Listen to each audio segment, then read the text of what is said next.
வணக்கம். என்ன செய்தியை பார்க்க போறோம்னு கேட்டீங்கன்னா, சொல்லக்கூடாத வார்த்தையை சொன்ன சபாநாயகர் அத்தனை அதிமுக காரங்களும் ரவுண்டு கட்டி பொழந்துட்டாங்க அப்படின்னு தான் சொல்லணும். ஒரு பக்கம் நிர்மல்குமார், ஒரு பக்கம் ஆதவ அர்ஜுனா, இன்னொரு பக்கம் தமிழக வெற்றி கழகத்துடைய சட்டமன்ற உறுப்பினர்கள் என்று சொல்லிட்டு எவ்வளவோ மன்றாடி பார்த்தாங்க. சபாநாயகரும் 2 முறை 3 முறை எழுந்து நின்று நான் எழுந்தா உக்காந்துடணும் அப்படின்னு கத்தி பார்த்தாரு. ஆனா வார்த்தையை விட்டுட்டீங்க சபாநாயகர். அது அதிமுகவினுடைய நெஞ்சில ஈட்டி போல பாஞ்சிடுச்சு. அதனால சும்மா இருக்க மாட்டாங்க. அதனால பொழந்து கட்டிட்டாங்க. நேத்து அந்த பொழந்து கட்டின காட்சியும் அதோட திமுக அதிமுக பற்றி நம்ம சபாநாயகர் சொன்ன வார்த்தையும் உங்ககிட்ட கொண்டு வந்து சேர்க்க போறேன். எடப்பாடி பழனிசாமி அப்படி என்ன சொன்னாரு, நம்ம சபாநாயகர் அவர்கள் அந்த வார்த்தையை உருற அளவுக்கு அப்படின்ற விஷயத்தை சேர்த்து பார்க்க போறோம். நேற்று எடப்பாடி பழனிசாமி கிட்டத்தட்ட ஒரு 50 நிமிடங்களுக்கு எந்தவித குறுக்கிடும் இல்லாம பேசினாரு. என்ன பேசினார் என்ற விஷயத்தை நம்ம பார்க்க வேண்டியதா இருக்குது. அனுபவம் என்பது ஒரு மனிதனுக்கு மிக மிக முக்கியம் என்று சொல்லுவாங்கல்ல, அந்த அனுபவத்தை எடப்பாடி பழனிசாமி நேற்று சட்டசபையில காட்டினாரு. நானே வியந்துட்டேன். அவர் பேசின விஷயங்கள் அத்தனையும் உங்ககிட்ட கொண்டு வந்து சேர்க்க போறேன். ஸ்கிப் பண்ணாம முழுமையா பாருங்க. ஆனா அதுக்கு முன்பாக இது வரைக்கும் நம்ம சேனலை நீங்க சப்ஸ்கிரைப் பண்ணலையா அப்படின்னா சப்ஸ்கிரைப் பண்ணிக்கங்க, கொஞ்சம் சப்போர்ட் பண்ணுங்க. முதல்ல அதிமுகவினர் சபாநாயகரை ரவுண்டு கட்டி அடிச்ச காட்சிகளை பார்த்துட்டு வரீங்களா? அது எத்தனை நிமிஷமா இருந்தாலும் சரி கட் பண்ணாத தரேன். நீங்களே பாருங்க. நம்ம சபாநாயகர் அவர்களால அதிமுகவினரை அடக்க முடிஞ்சுதான் நீங்களே பாருங்க. நீங்க 2 பேரும் சேர்ந்து பேசுறது எனக்கு தெரியும். அமைதியா உட்காருங்க.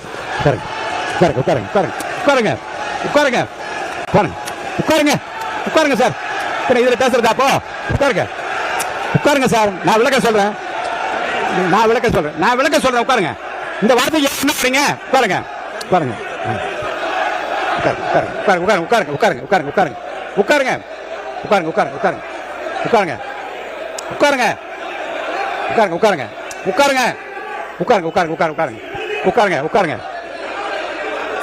சரி, இந்த போர்க்களம் எதற்கு என்று என்ன கேட்பீங்க? சிம்பிளான லாஜிக் தானுங்க. இப்ப எடப்பாடி பழனிசாமியை பொறுத்த வரைக்கும் தொடர்ந்து பேசிக்கிட்டே வர்றார். அப்படி பேசிக்கிட்டே அவருடைய உரையை முடிக்கின்ற தருணம். அப்படி முடிக்கின்ற தருணத்துல என்ன சொல்றாருன்னு கேட்டீங்கன்னா, இந்த அரசாங்கமானது புதுசா வந்திருக்கீங்க, மாற்றம் என்று மக்கள் ஓட்டு போட்டிருக்காங்க. ஆனால் இந்த அரசாங்கம் தவிர்க்க வேண்டியது என்ன தெரியுமா? திடீர்னு பாத்தீங்கன்னா பதவி ராஜினாமா பண்ணிட்டு போய் தவேகாவில் இணைந்து விடுகின்றார்கள். மக்கள் எந்த நம்பிக்கையில ஓட்டு போட்டிருப்பாங்க? ஓட்டு போட்டு கையில வைத்த மையினுடைய ஈரம் கூட காயில, அதுக்குள்ள ராஜினாமா பண்ணிட்டு அடுத்த கட்சிக்கு போறாங்கன்னா இதை பற்றி நம்ம என்ன சொல்றது?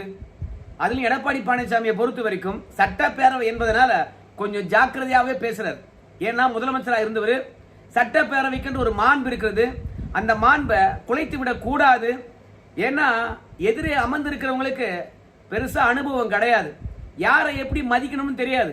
நேற்று வரைக்கும் ரீல்ஸ் போட்டவங்க, நேற்று வரைக்கும் திரைப்பட காட்சிகளை பார்த்து கொண்டாடி கொண்டிருந்தவங்க, அதுக்கு அடுத்த நாள்லாம் என்ன பண்ணிருந்தாங்க? பால் அபிஷேகம் பண்ணிட்டு இருந்தாங்க. சில பேர்லாம் நம்முடைய மு.க. ஸ்டாலின் மகன், நம்முடைய உதயநிதி ஸ்டாலின் சொன்ன மாதிரி பிளாக் டிக்கெட் வித்துட்டு இருந்தவங்க.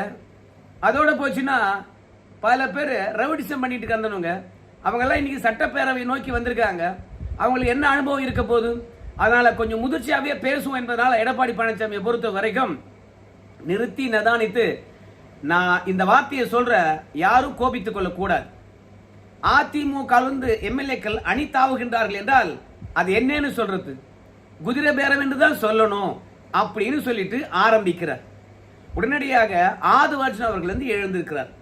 நாம சென்ற சட்டமன்ற கூட்டத்தொடரிலேயே நம்ம சொல்லிட்டோம், இத குதிரை பேரம் என்று சொல்லக்கூடாது, அந்த அவை குறிப்பிலிருந்து நீக்கணும் அப்படின்னு சொன்னோம். ஆனா மீண்டும் நம்முடைய முன்னாள் முதலமைச்சர் அதை குதிரை பேரம் என்று சொல்றார். பாருங்க, எடப்பாடி பழனிசாமியை பொறுத்த வரைக்கும் 2017க்கு பிறகு ஆட்சி கட்டிலிருந்து உட்கார்றார்.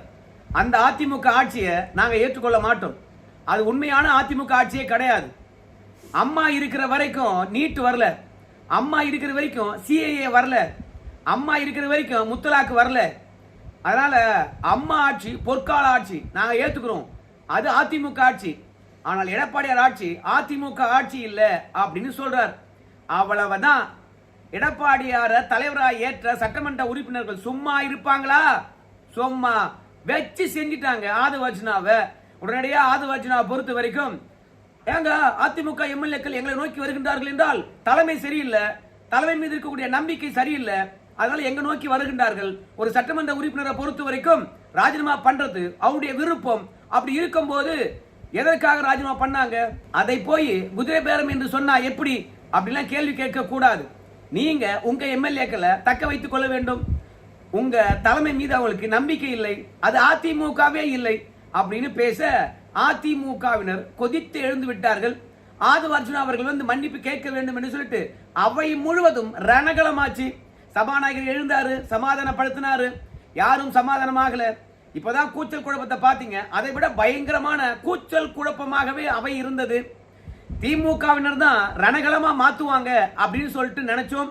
ஆனால் நேற்று அவையில தமிழக வெற்றி கழகத்துக்காரங்க கோபமா பேசினா கூட நம்முடைய ஏவா வேலு அவர்கள் எழுந்து, ஏங்க நீங்க எல்லாம் புதியவர்கள் சபைக்கு, நாங்கெல்லாம் அனுபவசாலி அப்படின்னு சொல்லிவிட்டு ஏவா வேலு அவர்கள் தமிழக வெற்றி கழக அமைச்சர்களையும் அதோட சட்டமன்ற உறுப்பினரையும் சபாநாயகரையும் அப்படியே தாஜா பண்றாரு. இதுல இருந்து என்ன தெரியுதுன்னு கேட்டீங்கன்னா, ஏவா வேலு எதுலயோ ஒண்ணு வசமா மாட்டிக்கிட்டாரு. இப்போ முதலமைச்சர் இருக்கக்கூடிய விஜய் அவர்களுக்கு ஆளுமை இல்ல, உங்க மீது நம்பிக்கை இல்ல, அதனால்தான் சட்டமன்ற உறுப்பினர்கள் வந்து அணிமாறுகின்றார்கள் என்று சொல்லிட்டு அதிமுக இருக்கிறவன் அமைதியா போயிட முடியுமா? அப்போ தவேகாரங்க எந்த அளவுக்கு எதிர்ப்பு தெரிவிப்பாங்க? அந்த மாதிரி தானே ஒரு தலைவரை பற்றி இன்னொரு கட்சிக்காரங்க சட்டமன்றத்தில் உங்களுக்கு ஆளுமை இல்ல, உங்க மீது நம்பிக்கை இல்ல, அதனால்தான் அணிமாறுகின்றார்கள் என்று சொன்னா அவ்வளோ ரவுடியா நீ என்ன? இல்ல அரசியல்ல அவ்வளோ அனுபவம் பெற்றவரா நீ என்ன? இல்ல அந்த தலைமையை நோக்கி வந்து என்னை கட்சியில சேர்த்துக்கிறியா அப்படின்னு கேட்கல, துணை பொதுச்செயலாளர் பதவி கேட்கல. அதனால ஆதவர்ஜுனா அவர்களை எல்லாமே பார்த்து பேசணும். அதிமுக காரன் எதற்கும் துணிந்தவன், அதெல்லாம் சட்டமன்றத்தை ரணகலமாக்கிட்டாங்க. அதுக்கப்புறம் சபாநாயகர் அவர்களால் சமாதானப்படுத்த முடியல. கடைசியில அதிமுகவினர் கூச்சல் போட்டுக் கொண்டிருக்கின்ற பொழுது கூடவே திமுகவினர் ஏதோ அதிமுகவினுடன் சேர்ந்துகிட்டு சொல்ல போக, இதை பார்த்த சபாநாயகர் அவர்கள், அமைதியா இருங்க, நீங்க ரெண்டு பேரும் என்ன பேசுறீங்கன்றது எனக்கு தெரியாதா? என்ன பேசிக்கிட்டு இருக்கிறீங்கன்றது எனக்கு தெரியாதா? என்ன பேசுனீங்கன்றது எனக்கு தெரியாதா அப்படின்னு சொல்ல, அவ்வளவுதான். அதிமுக திமுக ரெண்டு பேரும் ஒன்னா சேர்ந்துக்கிட்டாங்க. அதாவது பொதுக்கூட்டத்திலும் சரி, அதே மாதிரி பொது வெளியிலும் சரி, அதிமுக மற்றும் திமுக பற்றி என்ன வேணாலும் பேசலாம். ஆனால் சட்டமன்றத்தில் ஆதாரத்துடன் பேசணும். அதிமுக திமுக என்ன பேசினாங்க, எதற்காக பேசினாங்க, எப்ப பேசினாங்க, அதிமுக திமுக ஒன்னாயிட்டாங்களா, எதனால இந்த வார்த்தையை சொல்லணும்? அதிமுக காரனுடைய மனம் புண்படுமா இல்லையா? சபாநாயகர் என்கின்றவர் பொதுவானவராக இருக்கணும். ஆனா அதிமுக திமுக இணைத்து பேசுகின்ற பொழுது அதிமுக திமுக சும்மா விடுவாங்களா? சும்மா சட்டப்பேரவைய உண்டு இல்லைன்னு ஆக்கிட்டாங்க. சபாநாயகர் அவர்களை பேசவே விடல. அதுக்கப்புறம் நிர்மல்குமார் அவர்கள் எழுந்தாரு. எழுந்துட்டு எடப்பாடி பழனிசாமியை பொறுத்த வரைக்கும் ஏதோ மின்வெட்டு இருக்குதுன்னு சொன்னாங்க, பிரச்சனை இருக்குது, அவற்றையெல்லாம் சரி செய்து விட்டோம் அப்படின்னு நிர்மல்குமார் அவர்கள் சொன்னாரு. கூடவே அதிமுகவினரை பொறுத்த வரைக்கும் சபாநாயகர் அவர்கள் சொன்ன வார்த்தைக்கு எதிர்ப்பு தெரிவித்துக் கொண்டே இருந்தார்கள். இது ஒன்றும் கூவத்தூர் இல்ல, புரியுதா? விருப்பப்பட்டு தான் தவேக்கள் வந்து சேர்றாங்க. கூவத்தூர்ல வேலை பேசுனீங்க, கூவத்தூர்ல என்ன நடந்தது தெரியுமா அப்படின்னு நிர்மல்குமார் சொல்ல, இன்னும் அதிமுக காரங்களை அதிகமா சொரிஞ்சு விட்ட மாதிரி ஆயிப்போச்சு. அதுக்கப்புறம் சபாநாயகர் பேசாம அமைதியா உட்கார்ந்துட்டாரு. பிறகு எடப்பாடி பழனிசாமி பேச விட்டாங்க. எடப்பாடி பழனிசாமியை பொறுத்த வரைக்கும் பல புள்ளி விவரங்களை சொன்னாரு. அதிமுகவினரை வந்து பாத்தீங்கன்னா நம்ம சபாநாயகர் அவர்களால் கண்ட்ரோல் பண்ணிட முடியும்னு நினைச்சாரு. நடவடிக்கை எடுப்பேன் அப்படின்னு கத்தினாரு. இடையில நம்முடைய செங்கோட்டையன், நான் பேசி சமாளிச்சிடறேன் பாரு, அதிமுக காரங்க யார் தெரியுமா அப்படின்னு அவரு எழுந்தாரு. அதிமுக காரங்களுக்கு நம்முடைய செங்கோட்டையன் அவர்களால் ஈடு கொடுக்கவே முடியல. இப்படி கத்தின்னு இருந்தா நான் எப்படி பேசுறது அப்படின்னு சபாநாயகர் கிட்ட வந்து செங்கோட்டையன் கோபமா கத்தி போட்டு அவர் பாட்டு உக்காண்டார்.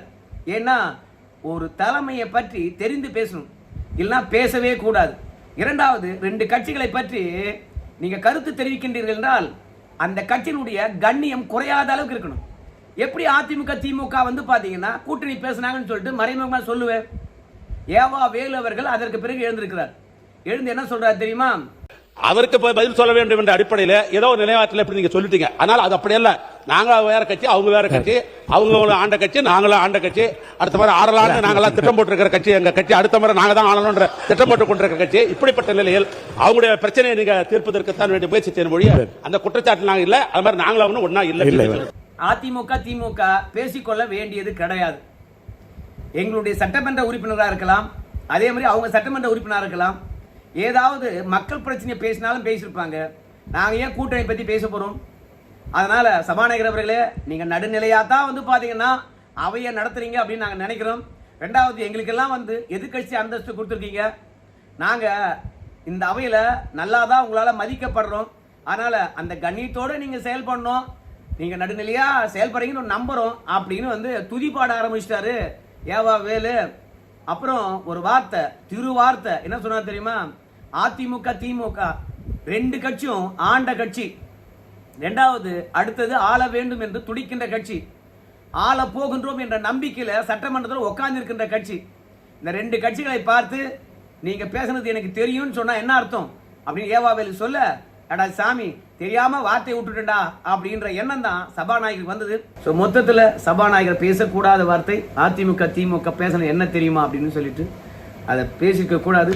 ரெண்டாவது, எடப்பாடி பழனிசாமியும் குதிரை பேரம் என்ற வார்த்தையை சொல்லியிருக்க கூடாதுதான் நினைக்கிறேன். ஏன்னா சட்டப்பேரவையில் ஏற்கனவே நீக்கப்பட்ட வார்த்தை மீண்டும் அங்கே உதிர்ப்பது தவறு என்று நினைக்கின்றேன். நியாயமான கேள்வி தான் எடப்பாடி பழனிசாமி கேட்பது. எப்படின்னு கேட்டிங்கன்னா, ஒரு கட்சியில் சீட்டு கொடுக்குறோம், கிட்டத்தட்ட 6000 பேர் வேலை செஞ்சு தான் ஒரு சட்டமன்ற உறுப்பினரை உருவாக்க முடியுமா? அப்படி கஷ்டப்பட்டு ஒரு சட்டமன்ற உறுப்பினர் தேர்ந்தெடுக்கின்ற போது அவங்கள ஈஸியாக மற்ற கட்சிக்கு இழுத்துக்கிறாங்கன்னா எவ்வளோ கடுமையாக இருக்கும், எவ்வளோ மனசு வேதனை அடையும். நான் ஒரு பொதுச்செயலாளராக இருந்து என் கட்சியிலேருந்து ஆட்கள் வேற கட்சிக்கு போகின்ற போது என்னுடைய மனநிலையை சிந்தித்து பாருங்க அப்படின்னு சொன்னார். இதெல்லாம் விலை கொடுத்து வாங்குறவனுக்கு எங்கே தெரிய போகுது? சரி, காலங்கள் மாறும், இதே காட்சிகள் அந்த பக்கமும் அரங்கேறும். அப்போது தெரிஞ்சுக்குவாங்க எடப்பாடி பழனிசாமியுடைய வேதனை என்ன என்று. அணி மாறுவதனால ஒரு கட்சி எந்த அளவுக்கு பலவீனமாவது என்ற விஷயத்தையும் தெரிந்து கொள்ளலாம். அதே மாதிரி வாழ்க்கை என்பது சக்கரம், மேலே போகிறவன் கீழவும், கீழே போகிறவன் மேலவும் பொறுத்து வாடிக்கை தான். ஏற்ற தாழ்வுகளையும் மாற்றங்களையும் எல்லாவற்றையும் பார்த்தவது எடப்பாடி பழனிசாமி. ஸோ பார்க்கலாம், அனுபவசாலியாக அற்புதமாக பேசினார் எடப்பாடி பழனிசாமிக்கு ஒரு வாழ்த்து. நிறைய தவையக்கா கற்றுக்கொள்ள வேண்டியதாக இருக்கிறது. இரண்டாவது, அனுபவசாலிகள் வந்து பேசும்போது காது கொடுத்து கேட்கணும். இதை நம்முடைய பள்ளிக்கல்வித்துறை அமைச்சர் ராஜ்மோகன் அவர்கள் தான் சொன்னார். நீங்களாம் சீனியர்கள், எங்களுக்கு சொல்லிக் கொடுக்கணும், அதனால் உங்களுடைய உரைகளை பார்த்து நாங்கள் பல விஷயங்களை கற்றுக்கணும். ஸோ சத்தம் போடாதீங்க அப்படின்னாரு. ஸோ அந்த பணிவும் தெளிவும் சரியாக இருந்தது. எல்லா சட்டமன்ற உறுப்பினருக்கும் அந்த மாதிரி ஒரு பணிவும் தெளிவும் இருக்கணும். இல்லை என்றால் எப்படி ரவுண்டு கட்டி அடித்தாங்க பாருங்க நம்ம சபாநாயகரை, அந்த மாதிரி ரவுண்டு கட்டி தான் அடிப்பாங்க அதிமுகவில். ஏன்னா கலைஞரை பார்த்துருக்காங்க, ஸ்டாலினை பார்த்துருக்காங்க, என் உதயநிதி ஸ்டாலினை கூட பார்த்துருக்காங்க. ஸோ எத்தனையோ ஜாம்புவான்களை பார்த்த அதிமுக எம்எல்ஏக்கள் இன்னைக்கு புதுசாக வந்திருக்கணும், உங்களை எதிர்கொள்ள முடியாதா? எடப்பாடி பழனிசாமி ஒரு வார்த்தை சொன்னார், நான் 6 முறை சட்டமன்ற உறுப்பினர், 1 முறை நாடாளுமன்ற உறுப்பினர், எனக்கு எந்த அளவுக்கு அனுபவம் இருக்கும் பார்த்து தெரிஞ்சுக்குங்கப்பா அப்படின்னு சொல்லி முடித்தார். ஸோ மொத்தத்தில் அதிமுக நம்முடைய சபாநாயகர் மோதலானது நேற்று பரபரப்பாக இருந்தது. அதை தான் உங்கள்கிட்ட கொண்டு வந்து சேர்த்தேன். இன்றைக்கி சபாநாயகர் சொன்னது சரியா இல்லை ஆதவ அர்ஜுனா அவர்கள் உங்களுக்கு என்ன ஆளுமை இருக்குது, உங்கள் மீது நம்பிக்கை இல்லை என்று சொல்லிட்டு ஒரு தலைவரை பார்த்து நேராக அப்படி சொல்கிறது அவை நாகரிகமாக? உங்கள் கருத்து சொல்லுங்கள். நன்றி.